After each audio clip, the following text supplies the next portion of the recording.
It is this time of the year again when many international schools here in Vietnam are making hiring decisions to get ready for the next school year, or professionals from around the world are making their next career move.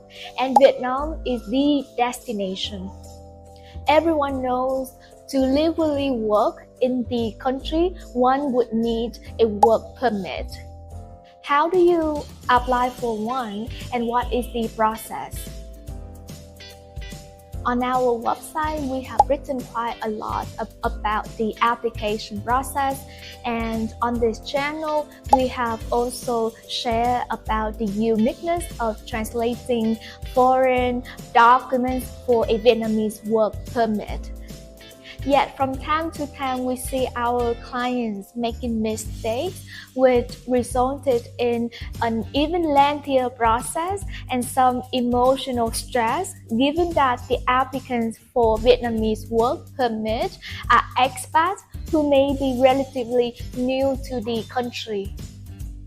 As we will go through some of the most common mistakes or assumptions our clients make, we hope this video clip will spare you some time, effort, and even money as you apply for a Vietnamese work permit.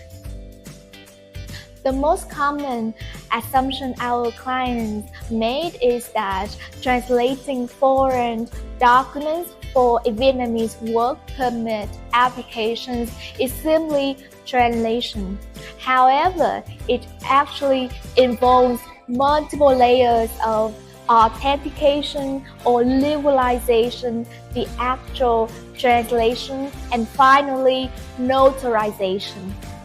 Except for the authentication or legalization at your embassy or consulate here in Vietnam or at the Vietnamese embassy in your home country, the rest of the authentication and notarized translation, we at 𝐓𝐡𝐚𝐨 can take care of that for you. The second most common assumption we see our clients made is that getting their documents ready to apply for a Vietnamese work permit is a one-way direction, meaning everything would be smooth sailing once they have submitted all of the necessary documents at the Labor Department.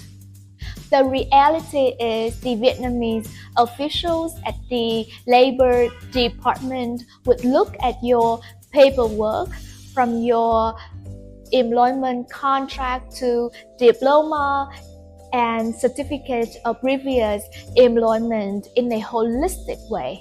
And doing that, they may spot discrepancy and request for your explanation. This translates into not only additional processing time for your work permit issuance, but also you may need to redo some of your documents. To prevent this from happening, it is in your best interest to coordinate with your employer, the HR department, and the translation company, as they will be the ones directly working on your documents. When you first arrive in Vietnam, coming out of the airport, there is a lot about Vietnam that may be different from what you are used to back home. The fact is, it really is.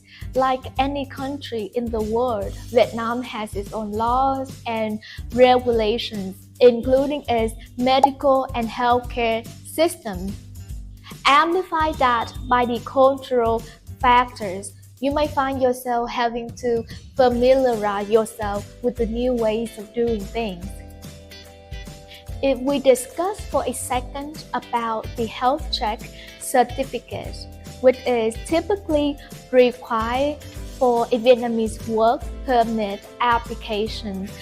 From time and time, we see our clients' health check certificates got rejected because they were done outside of Vietnam and they were signed by a nurse practitioner, for example, and not by a doctor. Thus, it is in your best interest to complete gathering your documents for a Vietnamese work permit application with a health check certified by a hospital here in Vietnam. Simply explain your reason for getting the health check certificate at the Vietnamese hospital and they will proceed accordingly for you. We understand the process of applying for work overseas and settling in a foreign land can really take a toll on anyone.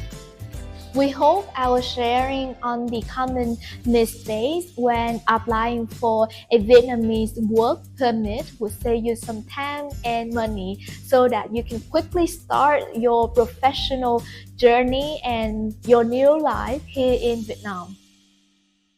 Thank you for listening and we will see you in our next video.